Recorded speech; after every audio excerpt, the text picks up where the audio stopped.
real name is John Rogan. I haven't stolen a piece of jewelry in 15 years. What are your plans now? Well, no one believes me, but the police are chasing the wrong man. Someone's got to start chasing the right one. Let me do something to help you. This movie was one of the few where my grandfather actually shot half of it on location in the south of France. The other part was shot at Paramount. And I think to his credit, you would never know that it was half and half because everything blended so well. Everything was so planned out before. Every shot was so planned out. So by the time it came down to him actually shooting, to him the picture had already been made.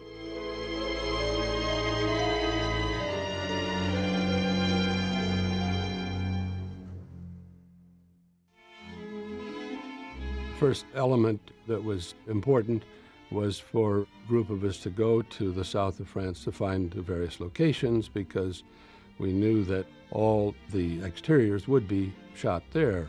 So early on in the spring, I think it was sometime in March, Herbie Coleman, the second unit director, and Bob Burks, the cinematographer, Mac Johnson, our production designer, and I made the trip to Paris and then on down to Cannes and toured the whole area around the south of France, looking for various locations. We had not planned to shoot any interiors there, though we did do a little filming in the Carlton Hotel.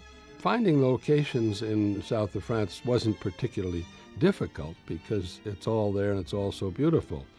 The only one exception that I keep recalling is that we were looking for the house where Cary Grant would be living. And we found just a spectacular place, we thought, not far out of Cannes, just a couple of miles, and situated on a bluff that overlooked the Mediterranean. It was absolutely gorgeous, and the view was spectacular. But when Hitch came a couple of months later, and we started showing him all the places we'd seen, we took him up to this spot, and that morning it was fogged in so heavily we couldn't find the gateposts of the estate. So Hitch wouldn't even get out of the car. So we never went back to look at it again, even in good weather. So he says, no, no, no. Then we went off in another direction and took another house up in the hills.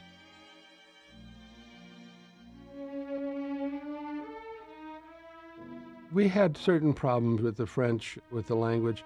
Brigitte Aubert, not so much, but Charles Vanel was a real difficult situation because he did not speak any English, and he had great difficulty even speaking it phonetically with the cue cards, just a couple of words at a time. A most unhappy affair, eh, Ruby?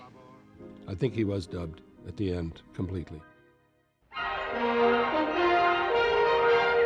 Ladies and gentlemen, this is the most important announcement we have ever been privileged to make. This theater is now being ready to present VistaVision. The film was shot in VistaVision because that was Paramount's answer to CinemaScope. They had come up with the idea of shooting film in a horizontal fashion, pulling 2 frames at a time instead of 1. There were pictures ahead of ours that were done in VistaVision, but they particularly wanted this one in VistaVision because of the colorful backgrounds in Cannes and so on. One of the problems it caused was for close-ups and keeping the background in focus, which is what Paramount studio executives were dying to get. They did not want to see the background go out of focus. Well, this, of course, was not something that Hitch would subscribe to. If he wanted to do a close-up, he was going to do a close-up, and if the background went out of focus, it's just too bad. But we filmed it entirely in VistaVision. Robert Burks was Hitchcock's director of photography. This was their 5th collaboration. The first one had been Strangers on a Train. And by this time, they really were working very well together. Robert Burks knew exactly what Hitchcock wanted, and in composing the frames and in lighting To Catch a Thief, he did such a wonderful job that he was recognized and won the Academy Award for Best Color Cinematography.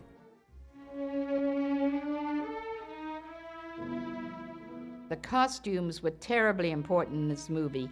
And that's why he was so happy that he had Edith Head, who was not only a close friend, but a brilliant costumier. And she worked with him right through on the script. It wasn't up to the actress. I remember he had one actress who said, "Oh, I can't wear this." And Edith said, "Yes, you can." Because she and my father had already gone over all of this. The first time we were shooting, they start with Cary Grant, and they presented the costume to Hitchcock to know if it was okay for the beginning of the film. We shot it in 1954, but the film is supposed to take part after the war, between 1948, 47, 48, 49. And I was astonished to see that he had a shirt with buttonholes on the collar. And this was very modern. It was American shirt. I said, it's funny because in France, you didn't have this kind of shirt. And Hitchcock heard it. And he said, no more this shirt. And that's why in the film, he is wearing striped pullover with a red foulard. One thing that Cary Grant often did was he would show up on the set the next day with pages of script that he had gone over, and he would say to Hitchcock, "Hitch, I have an idea." Now Hitchcock, who was very meticulous in preparing his films, he didn't want to start making changes while they were on the set, so he would palm him off to John Michael Hayes and say, "Well, listen, talk to John. If it's okay with John, we'll make the change." But he had told John Michael Hayes, "Listen, just delay him. I don't want to make any changes right now. Delay him until it's too late and we'll have to shoot the scene as is." Now, Cary Grant was being put off, and he was good-humored and good-natured about it, until one day it was something that he really felt strongly about. And he went to Hitchcock and said, "Could we just please try it my way once, and we'll try it your way?" Well, Hitchcock agreed, but what he had done was he primed the crew, and he told them in advance that they were going to try it both ways. So they ran the scene Cary Grant's way, and right after that they ran it Hitchcock's way, at the end of which the entire crew, from the lighting boys to the grips to the sound crew, burst into applause. Now, Cary Grant just kind of looked flustered and said, "Well, Hitch, I guess you're right. We'll do it your way." Later on, he told them that he had primed the crew, but he was good-natured.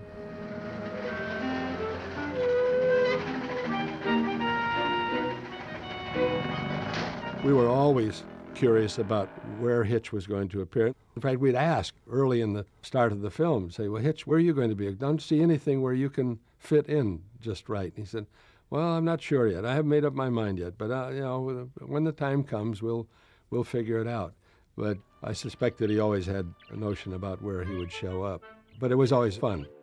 I used to really enjoy, and my sisters did too, waiting to see where my grandfather would show up in his films. Once the television series was on, my grandfather became very recognizable as a director, and my sisters and I would be driving in the car with him, and people would be in the car next to us and would look over at him and smile and wave, and he would say to us, "Are those friends of yours?" just as a joke. So he got to the point where he really was so recognizable, but was always so gracious to anyone who came up to him. I think my grandmother was such a strong force to my grandfather, both professionally and emotionally. He really loved her just so, extraordinarily, and he had her by his side. She was a very strong force by his side, very quiet, but a very strong force to him.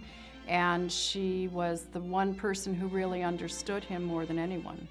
In To Catch a Thief, Alma was also contributing in small ways as well. The chase sequence in To Catch a Thief, where Cary Grant and Grace Kelly are in the car and they're being followed by the police, John Michael Hayes wrote this long sequence of dialogue, and she suggested how they break it up. They're in the car at first, and they have part of the dialogue takes place in the car, and then part of the dialogue takes place when they get to one of the villas, and then another part of the dialogue takes place when they get to the picnic. You're just not convincing, John. You're like an American character in an English movie. And so Alma brought her editing skills to work in breaking up that sequence. Otherwise it would have been a very lengthy dialogue sequence, which Hitchcock really abhorred. He always referred to that as pictures of people talking, and he did not like to make those kind of movies. At the end of the film, I always ask the actor and the director to sign the front page of the script. And Cary Grant wrote something very nice, and Hitchcock, he scratched his name, director Hitchcock, and put director Sylvette Baudreau. He always did the profile with his big cheek and signed Hitchcock. As Cary Grant left, I had this letter at the Carlton Hotel in my keyhole. And he wrote, "Dear Sylvette, alas, I live in a hurry without opportunity to get you a little present of remembrance and appreciation. So, instead, please be a dear and get yourself something you may prefer. You have my happiest thoughts and gratitude. Au revoir, Cary Grant." Vous voulez? Alors, he wrote it in French the good way, and then he wrote it voulez, because it's the English pronunciation. It's the word he was supposed to say in the market flower sequence. And there was French money in it, so I bought something, as he said, be a dear and get yourself something you may prefer, and I bought a striped T-shirt, like the one he had in the film. When the first unit work, as we call it, was finished in the south of France, Hitch and Grace and Cary came back to Paramount and picked up filming the interiors. And the second unit, or the helicopter unit, continued on in the south of France, and I stayed on with that unit as their production manager. And naturally, you did not want to shoot all of that material over day after day after day with the principals, and with Hitch being there and with Cary and Grace being there. So we used doubles, naturally, and Hitch asked if we couldn't shoot with a helicopter. Not much in the way of filming had been done with a helicopter up to that point. So it was very crudely done in the way. We took a door off of the side of the helicopter and tied it in with ropes and cables and wires and so forth, and shot. There were some pretty scary moments for the chopper pilot and the cameraman, I can tell you.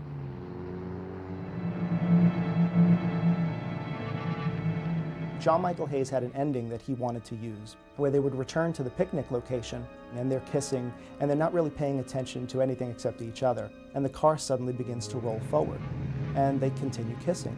Finally, Grace says, "John," "Yes, dear," he says. She says, "Would you mind putting your foot on the brake?" He says, "All right." And the last shot would have been the front end of the car hanging over the cliff. But John Michael Hayes just couldn't convince Hitchcock to do it. I think my grandfather had happy endings in his films, but there always had to be that little bit of a twist to it. Even though at the end of the film you have everything happy and everything wonderful and Cary Grant and Grace Kelly together, you still have that little twist of, well, Mother's going to love it here. So this is where you live. Oh, Mother will love it up here. So I think he brought everything, his humor and everything, into this one picture.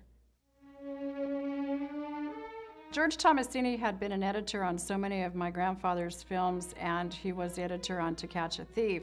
And he was so wonderful in the way that the story could be told from the different cuts. For an example, the kissing scene in the hotel room with Cary Grant and Grace Kelly, and cutting to the fireworks and cutting back to them and going back in such a way that you didn't need to see them kissing the whole time. In those days, you really could not show sexuality on the screen like you can today. So in the case of the hotel room scene, you knew what was going on, but all you had to see was them kissing and then the shot to the fireworks and then back again. And you got the story just as well as if you had been watching them just going at it the whole time. After they had filmed it, and Hitchcock submitted the film to get approval from the Production Code Administration, by this time Jeffrey Sherlock was in charge. And Jeffrey Sherlock saw the scene and cautioned that we have to cut before Cary Grant leans Grace Kelly into the sofa. And Hitchcock saw it and was not about to change anything. And he told his editor, George Tomasini, not to touch a frame of the picture. What he had them do instead was he had his composer, Lynn Murray, compose something which was a little less suggestive, a cue of music which was a little more comedic, and they got away with it.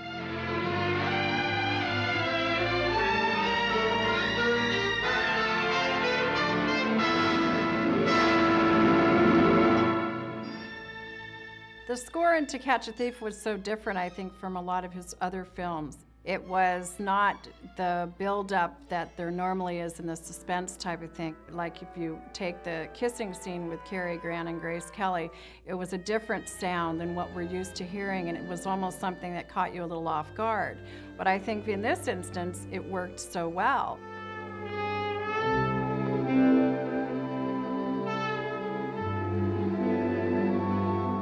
The composer on To Catch a Thief was Lynn Murray, and he was actually instrumental in introducing my grandfather to Bernard Herrmann, who worked on his subsequent movies.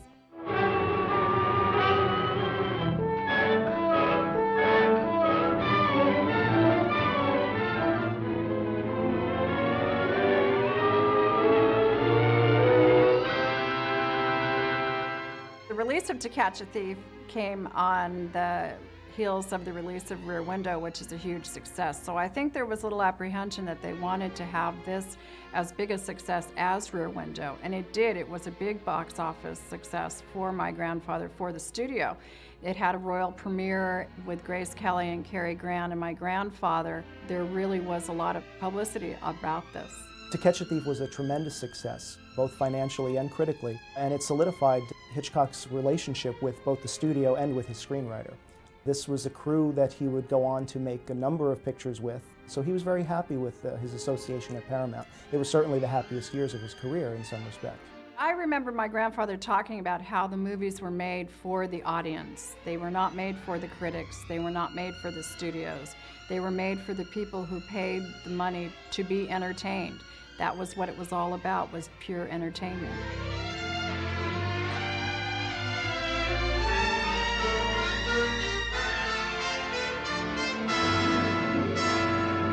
Tell me, what do you get a thrill out of most? I'm still looking for that one.